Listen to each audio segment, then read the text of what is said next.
6,800 within 23 minutes.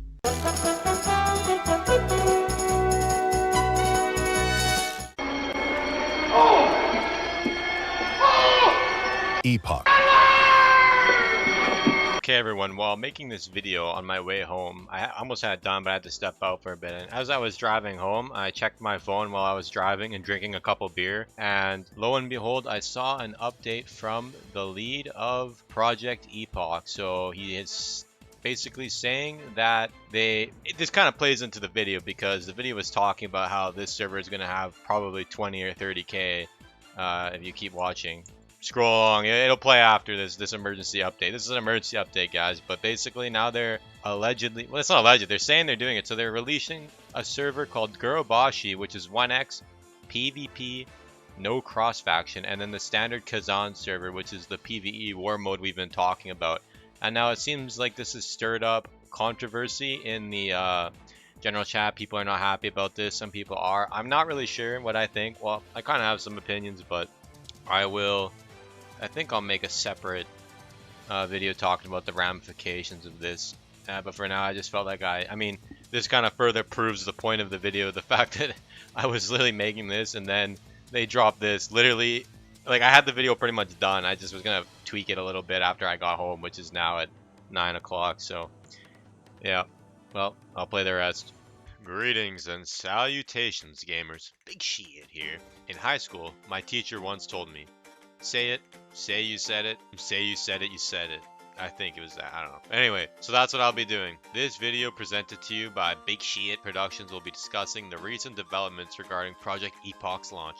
This includes the recent name reservation, new login screen, roadmap, international launch times, and me reacting to comments from the developers regarding their philosophy and plans with player populations. So before jumping into the meat and taters, I thought I'd bring up this hella swag login screen.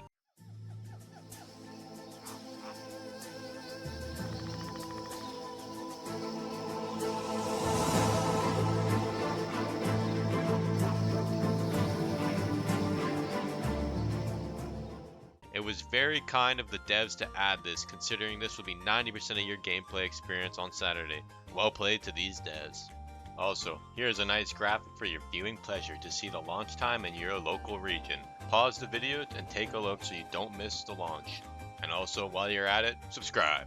So with that all out of the way, we'll jump into the main point of today's video. And that is, yesterday, Project Epoch opened up name reservations to the gaming world. 6,800 people logged in simultaneously to reserve their name. 6,800 logins may not sound like an enormous number on the surface, but let me explain why this is a much bigger deal than you may think. First up, need I remind you that this is simply just the name reservation. There are so many people that don't even care enough to log on for the name reservations, and usually I'm one of those people. I just happened to be around at the time, so I ended up getting counted into that 6,800 people. But let's remember, this took place during NA work hours on a Tuesday. Going by my GamerClick Discord alone, I was one of the only people in my Discord that logged in for the name reservation, despite there being 10 plus people with plans to play Project Epoch. So with this logic, 6,800 people is 1/10 of the total size of Epoch. Now of course this isn't true nor accurate, as my Discord is not representative of the average WoW Discord. So even if we reduce this to a fraction and estimate that only 33% of people who plan on playing Project Epoch on Saturday logged in for the name reservation simultaneously, that puts us around a 20,000 player launch, which by the way, I think is realistic, and it could even go as high as 30,000 with the hype this server has generated. Need I remind you that the actual server is launching on Saturday, with many setting aside their weekend off work specifically for Project Epoch. Let me send this message out now. Do not expect to be able to log in within the first 5 hours of launch until the starting zones start getting cleared out. The devs have stated numerous times to expect queues, and while they have taken steps to ensure server stability, such as running numerous stress tests and restricting access during the initial starter zone rush, I still wouldn't expect a smooth queueless launch. The likelihood is the server will go down a few times and you might be waiting in queue for 1 to even 5 hours, hard to say. But luckily for us, this noob here has done an interview with a developer, and me being a grubby YouTuber will steal all his hard work and pretend to be transformative while reacting to it. Let's listen to his comments now. We have Project Epoch questions and answers by Kachito. Everyone subscribe and like his epic video.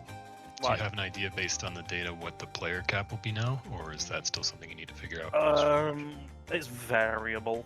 It's probably going to be set at something like maybe 5 for the first half an hour. Let the first wave of 1 to 5 kind of get out of that area. It'll slowly be adjusted as and when. Like, there's obviously been just under 2,000 people on in the stress test. It was 2,000 when it switched on, but it immediately crashed because of the profiler and all the free-for-all PvP, which was expected. That was exactly as designed. It was fine once it actually came up, so we know the minimum is 2,000. And that's running with all the profiler enabled and so on, which has a large overhead, so 5 is probably reasonable if we actually have everyone started spread out. Bottleneck people during that first hour, sorry, you're gonna have to put up with that. And then maybe raise the queue from like 5 to 5,500, and then eventually to 6,000, and then 6,500, and so on and so forth. Okay, I think that's enough. If you want to listen to the rest of the video, you can check his channel out and watch it. But so yeah, basically it seems like they're letting 5,000, 5,500 or so on initially, and then there'll be a cap, complete cap. And once people start clearing out of the initial starting zones and spreading out into the world, then they will try and increase the cap slowly. Just with the name Reservation alone, that's already 6,800 players, so that's already 1,800 over cap, and that's just the name Reservation on a work day at like 2 in the afternoon when everyone's at work. So this is launching on Saturday, mind these, so just keep that in mind. Expect a big queue, but you should eventually, maybe in 1, 2, 3, even 4 hours. By 4 hours, I think you'll get in. I think there'll be enough people starting to fan out that you'll be able to play.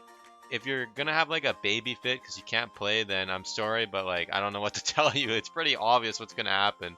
I don't know, spend some time with your family or kids while you're waiting to play. It's not that big of a deal, guys. I have also harassed Katos on the Discord for comments, and this was his statement. A queue will exist. Queue goes up as people leave starting areas to let more in. Repeat until server can't handle it. Stop.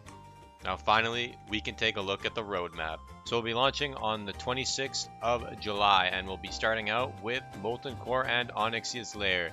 So no rush to get to max level. We all know how fun these raids are. I mean, they're not bad. But then again, on Project Epoch, they've been tweaked to be better. Like I said, maybe the meatball boss has been added to Molten Core, and if you guys want to kill a meatball, there you go. And plus, Ani's Lair has 3 bosses total now, so it's more fun. Next up, going into autumn, so what, like around September? Maybe, but it looks like they have it a little bit before autumn, so I don't know. Maybe sometime around late August, September, early September, we'll be getting Season 1, Call to War, new PvP gear, arenas, Conquest Point, Battlegrounds, Gilligim Isle, and remember Gilligim's Isle is basically Eye of the Storm, and then Arathi Basin. Then before winter, so I'm guessing, I would assume this is around November, we'll get patch 1.2, Echoes of Stone Talon, new Stone Talon Caverns dungeon, and Alterac Valley will be added. I hope it is the older fun version of Alterac Valley. If it is the stupid race to the end and just PvE the boss down and go next in like 8-7 minutes, then honestly, Project Epoch, you can keep this battleground. We don't want it. Like, get this, make it good or just get it the out of here. Next up, going into a winter, patch 1.2.5, Deck of Delights, Darkmoon Fair, cosmetic gear, new weekly profession quests. So this is just like a little bit of a chef's kiss. Can't complain about that. And then finally, before the end of the year, it's looking like, since they don't have like a 2026, I would guess, I bet this is probably gonna be like January or something, but Uldum will be added. So patch 1.3.0, Secrets of Uldum, Uldum raid, reputations, and more. So there you guys go. Dates are approximate, of course. Yeah, thanks for watching, and we'll see what happens with the dual server setup.